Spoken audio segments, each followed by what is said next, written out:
Hello दोस्तों, आप सभी का फिर से एक बार स्वागत है अपने इस चैनल पर।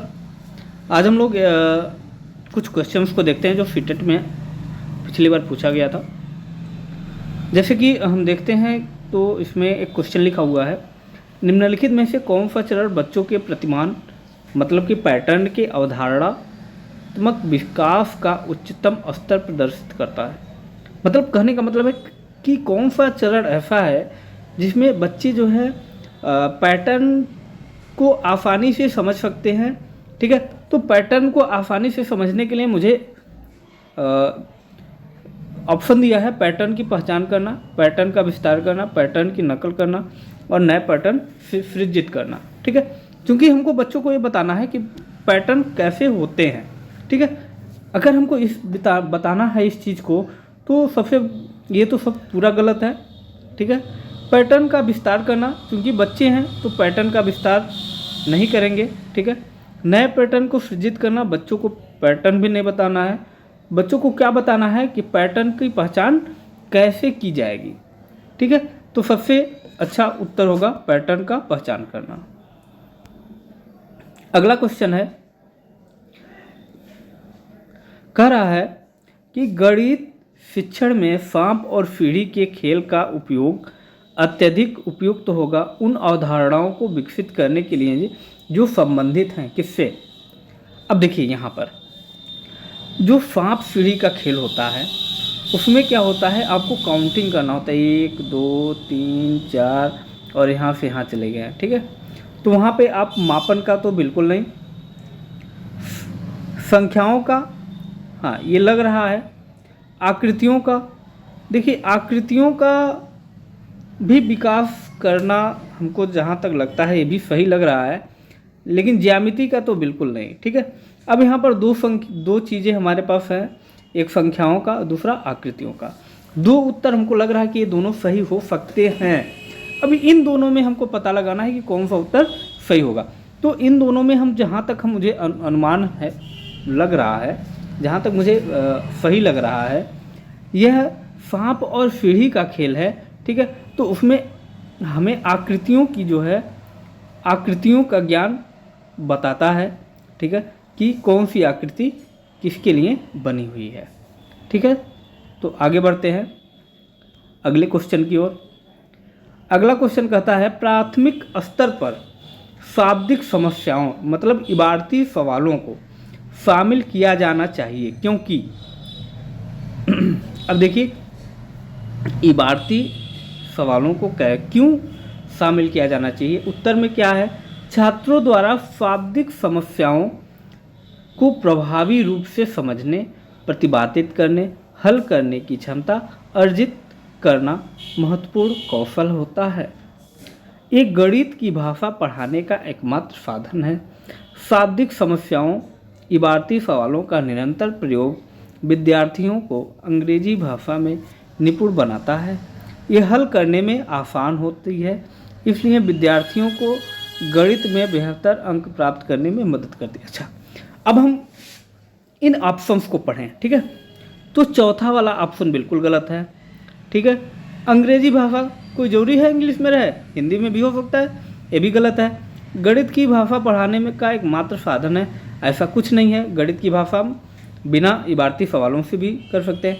बस यही है, छात्रों द्वारा समस्याओं को प्रभावी रूप से समझने, प्रतिपादित करने का महत्वपूर्ण कौशल है क्या, इबारती प्रश्न। तो यही वाला ऑप्शन सही होगा, पहला उत्तर।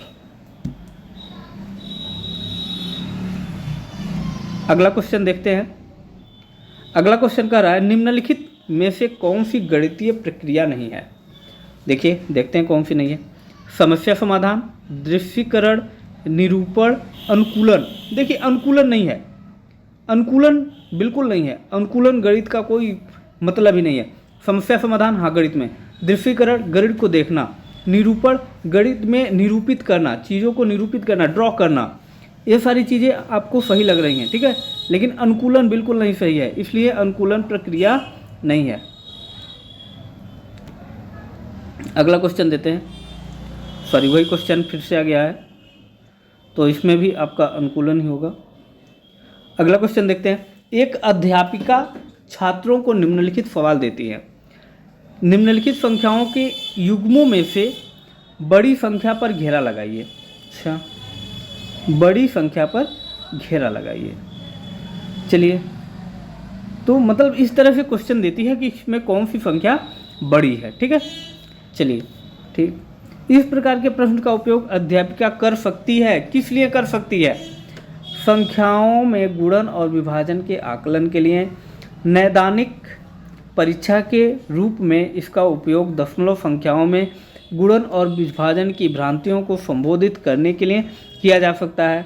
यह आंकने के लिए कि छात्र 3 और 9 का पहाड़ा याद है, पूर्व संख्याओं का तुलना करने के लिए। अच्छा, तो ये क्या कह रही हैं जो छात्र अध्यापिका है, वो कह रही हैं कि जो निम्नलिखित में ये जो संख्या दी हुई हैं, ठीक है, ये जो इतनी संख्याएं दी हुई हैं 3, इसमें से बताइए कौन सी संख्या छोटी है।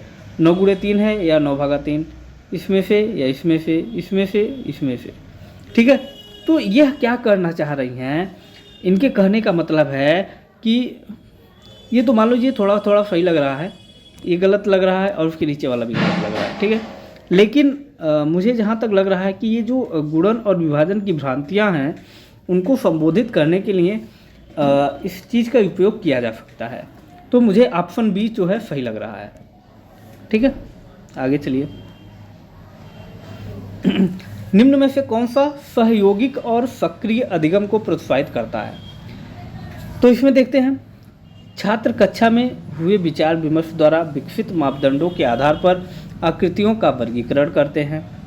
शिक्षक 2 अंकों वाली संख्याओं की गुणन प्रक्रिया शेयर करते हैं और छात्रों को उसी प्रकार के प्रश्नों का अभ्यास करने के लिए प्रोत्साहित करते हैं। छात्रों को निर्देश देते हैं कि वे प्रश्न का हल घर पर करें और अध्यापक के पास जमा करें। प्रत्येक छात्र को गणितीय खेल और पहेलियाँ उपलब्ध कराना और उन्हें उत्तरों को साझा करने के लिए कहना। तो क्वेश्चन क्या है, निम्नलिखित में से कौन सा सहयोगिक और सक्रिय अधिगम को प्रोत्साहित करता है? सहयोगिक और सक्रिय। सहयोगिक का मतलब होता है कि जो सब लोग एक साथ मिलकर करें, ठीक है, और जिसमें एक्टिविटी हो। ठीक, तो एक्टिविटी किस में हो सकती है? एक्टिविटी किस में हो सकती है? गणितीय खेल वगैरह में जो ही आपको क्या होगी, एक्टिविटी हो सकती है। तो चौथा ऑप्शन क्या है? सही है, चौथा ऑप्शन सही है। अगला क्वेश्चन है, कक्षा 2 के छात्र को जब 56 + 42 को हल करने के लिए कहा गया तो उसने इस प्रकार किया। 56 को 50 + 40, ठीक है, और 6 + 2 = 90 + 8 = 98, ठीक है, इस तरह से किया। तो यह कह रहा है एक गणित के अध्यापक में उसकी इस छात्र के प्रति क्या प्रतिक्रिया होगी। ठीक है, देखिए हम छात्र हैं, क्योंकि हम टीचर हैं, ठीक है, हमारे सामने एक स्टूडेंट ने जो है इस तरह से क्वेश्चन करके लेकर आया। ठीक है, तो हमको ये देखना है कि हम क्या अपने अंदर रिएक्शन क्या करते हैं। ठीक है, देखिए आंसर में क्या दिया, छात्रों को प्रश्न करने के लिए उसकी स्वयं की रणनीति अपनाने से हतोत्साहित करना। बिल्कुल गलत, किसी भी छात्र को हतोत्साहित करना गलत बात है। छात्र को डांटना, क्योंकि यह प्रक्रिया स्तंभ से योग सीखने में सहायता नहीं करती है। ठीक है, हाँ, सहायता नहीं करती है, लेकिन छात्र को डांटना भी नहीं है। छात्र को निर्देश दे कि वे देखें अन्य छात्रों ने समस्या कैसे हल की और उनसे सहायता लेकर समस्या को सही विधि से हल करें। ठीक है, ये भी गलत है, क्योंकि जो चीज़ें हैं छात्र ने कुछ अलग तरीके से ही किया है। छात्र की प्रशंसा करें कि उसने प्रश्न को हल करने के लिए वैकल्पिक रणनीति का उपयोग किया, क्योंकि इसे रचनात्मक और आलोचनात्मक चिंतन में वृद्धि होती है। बिल्कुल सही है, यही ऑप्शन सही होगा, चौथा ऑप्शन सही है, क्योंकि आप जो छात्र ने इस तरह से लगाया उसने भी एक रचनात्मक व्यवस्था को जन्म दिया कि कैसे हम किसी सवाल को अन्य विधि से लगा सकते हैं। गणितीय भाषा सहायक होती है समस्या समाधान कौशल को विकास करने में, संप्रेषण और वाचन कौशल को विकास करने में, तार्किक विवेचन कौशल को विकसित करने में। सही चुने। देखिए गणितीय भाषा क्या किस में सहायक होती है। ठीक है, देखिए समस्या और समाधान कौशल को विकसित करने में। बहुत सही, बिल्कुल सही। संप्रेषण और वाचन बिल्कुल नहीं, भेजना और वाचन में क्या गणित, तार्किक विवेचनाओं में। ठीक है, देखते हैं ए और सी, बिल्कुल बहुत सही, बिल्कुल बहुत सही, बहुत सही।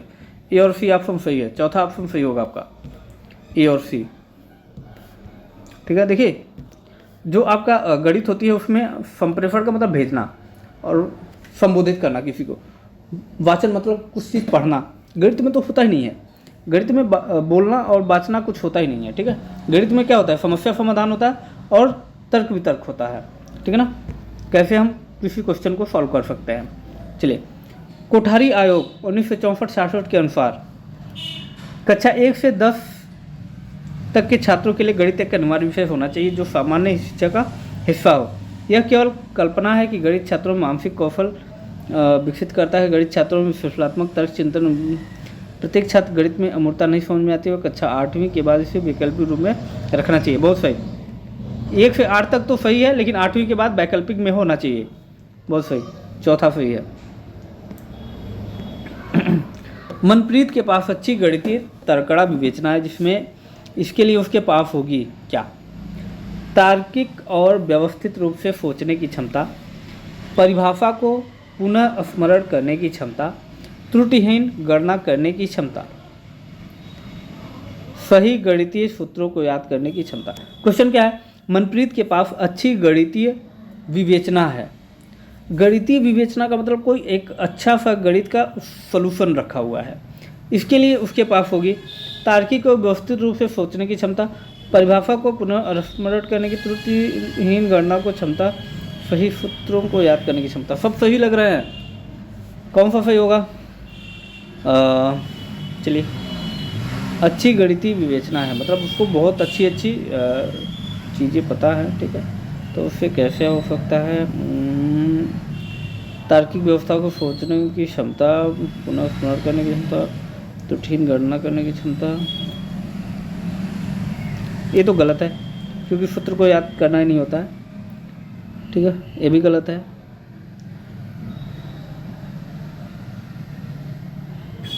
ठीक है, तो हमारे पास दो बचे, तार्किक और व्यवस्थित रूप से सोचने की क्षमता, त्रुटिहीन गणना करने की क्षमता। तो इसमें मुझे एक पहला नंबर सही लग रहा है। ठीक है, क्योंकि जब आपके पास कुछ चीज़ें होंगी तभी आप उस पर अच्छी रूप से सोच सकते हैं। ठीक है, अगर आपके पास कुछ नहीं है तो आप उस पर सोच नहीं सकते हैं। चलिए, एक गणित की परीक्षा में सुश्री फातिमा ने एक प्रश्न सम्मिलित किया, यदि दो संख्याओं का योग 17 है तो संख्याएं क्या हैं? यह एक उदाहरण है।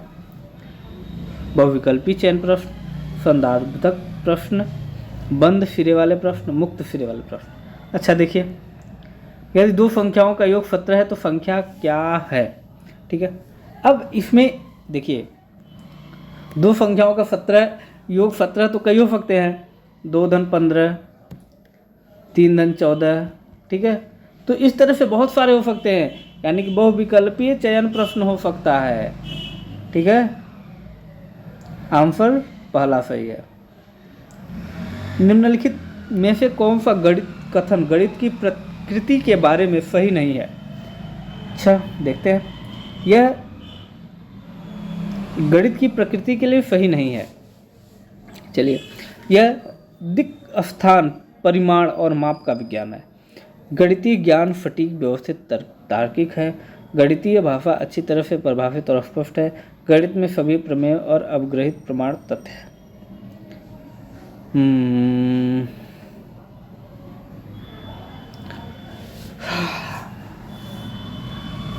देखिए, ये तो सही है, गणित ज्ञान व्यवस्थित तार्किक है, सही है। गणित में सभी प्रमेय अवग्रहित प्रमाणित तथ्य हैं, ठीक है। यही वाला गलत है।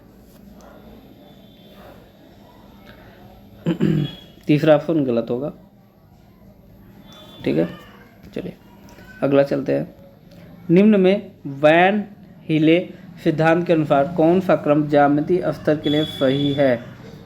पहचान करना, संबंध करना, विश्लेषण, निगमन, सिद्धांत। पहचान, विश्लेषण, संबंध बनाना, निगमन, सिद्धांत। पहचान करना, निगमन, संबंध बनाना, सिद्धांत। विश्लेषण, निगमन, पहचान करना, संबंध बनाना, विश्लेषण, निगमन और स्वयं सिद्धांत। पहला ऑप्शन सही है, पहला ऑप्शन आपका सही है।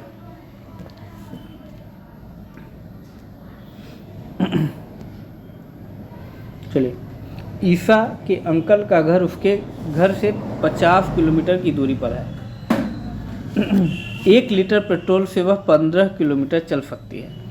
150 किलोमीटर है दूरी, ठीक है, ठीक है। 15 किलोमीटर 1 लीटर में चलती है। 1 लीटर भरवाएगी तो कितना दूर चलेगी? 15 किलोमीटर चलेगी, ठीक है। और 1 लीटर पेट्रोल 95 रुपये का है, ठीक है, तो गुणे 95। उसके पास 2500 हैं। यदि वह कार में अपने अंकल के घर जाती है और ज़रूरत के हिसाब से पेट्रोल भरवाकर वापस आती है तो उसके पास कितने रुपए बचेंगे? देखिए ध्यान से। अंकल का घर कितना दूर है? 150 किलोमीटर, ठीक है, यानी कि 150 बटे 15 किलो, 1 लीटर में कितना दूर चलेगी? 15 किलोमीटर चलेगी, ठीक है। कितना? 1 लीटर में 15 किलोमीटर चलेगी, ठीक है। तो 15 किलोमीटर चलती है 1 लीटर में, ठीक है। 15 किलोमीटर चलती है 1 लीटर में, तो 150 किलोमीटर चलेगी कितने लीटर में? तो 150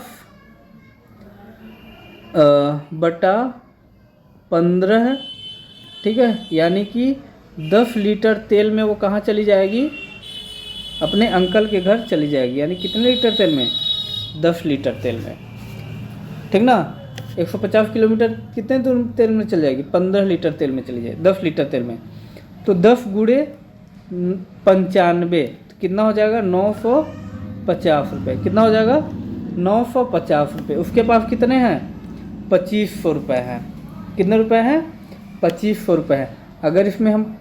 अगर हम 2500 में से 950 घटा दें तो हमें कितना मिलेगा? 2500 में से 2500 उसके पास है, ठीक है। 10 लीटर पेट्रोल लगेगा तो कितना हो जाएगा? 950 रुपये। घटा दीजिए, 0, 10 में 5 जाएगा 5, 4 में 9 जाएगा 5, 1550 रुपये उसके पास बच जाएंगे, ठीक है ना। यानी कि ये वाला ऑप्शन सही होगा। ध्यान से सुनिए क्वेश्चन को, जो बहुत ध्यान से पढ़िएगा। 150 किलोमीटर दूर है, 15 किलोमीटर चल जाती है 1 लीटर में, तो 150 किलोमीटर कितने में चलेगी? 150 किलोमीटर कितने में चलेगी? तो 10 लीटर में चलेगी। अब इस 10 लीटर को जानने के लिए आपको जो है इस तरह से क्वेश्चन को लगा सकते हैं, ठीक ना। 10 लीटर में चल जाएगी, 95 रुपये का तेल 1 लीटर आता है, आराम से आप लगा सकते हैं। अगला क्वेश्चन देखते हैं। नई दिल्ली से भोपाल जाने वाली 4 रेलगाड़ियों को छूटने और पहुंचने का समय दिया गया है, ठीक है। इस तरह से क्वेश्चन एक जरूर आएगा, आप लोग इस पर थोड़ा सा ध्यान रखिए। समय पर 6 बजे छूट जाती है, 6 बजे छूटती है, पहला वाला 6 बजे छूटती है और 14:07 पर उसी दिन पहुंच जाती है, ठीक है। कह रहा है कौन सी ट्रेन सबसे ज़्यादा टाइम लेगी, ठीक है। यह तो बिल्कुल नहीं, पहली वैल्यू तो बिल्कुल उसी दिन पहुंच जा रही है। यह देखिए, अच्छा इसमें भी देख लीजिए, पहले वाले में भी देखिए, हो सकता है पहला वाला ही हो सकता है। 6 बजे से निकल रही है और 14 बजे पहुंच रही है, यानी कितना घंटा लग रहा है? 8 घंटा लग रहा है। पहले वाले में कितना घंटा लग रहा है? 8 घंटा 7 मिनट लग रहा है। कितना लग रहा है? 8 घंटा 7 मिनट लग रहा है, ठीक है, याद रखिएगा। 8 घंटा पहले वाले में 8 घंटा, ठीक है। दूसरे वाला क्या है?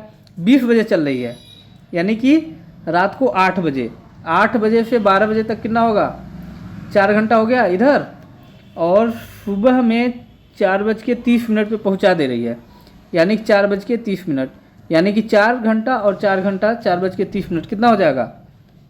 4 घंटा और 4:30 कितना हो जाएगा? ये पहला वाला 8 और दूसरा वाला 8:30, यानी कि 8.5 घंटा, ठीक है। तीसरा वाला 8:10 से निकल रही है, 8:10 से, ठीक है। तो इसका कितना घंटा हो जाएगा? इसका 12 बजे तक कितना घंटा होगा? 3 घंटा 50 मिनट, 3 घंटा 50 मिनट। और अगले वाले में अगर हम देखें अगले दिन 5:20 पे, यानी कि 5 और 20 जोड़ दीजिए तो 0 हो जाएगा। 5 2 7 6 जब आ जाता है तो उसको 1 हम बढ़ा देंगे, ठीक है ना, यानी कि 0 1 3 3 5 3 8 1 9 घंटा, यानी कि तीसरा वाला कितना ले रहा है, 9 घंटा ले रहा है, ठीक है। चौथा वाला 22:25 से निकल रही है, यानी कि 22:25, यानी कि 10:25 1 घंटा 45 में 12 बज जाएगा और 7:40, यानी कि 7 1 8 हो गया, ये आपका 5 हो गया, 4 4 8 2, हाँ फिर लगा 2 बच गया, और 7 1 8 1 9 घंटा 5 सेकेंड ये ले रही है, यानी कि सबसे ज़्यादा आपको ये लास्ट वाला ही ट्रेन ले जाएगी, यानी KLKSPS सिंगल स्पेशल वाला ये सबसे ज़्यादा टाइम ले रही है, ठीक है दोस्तों।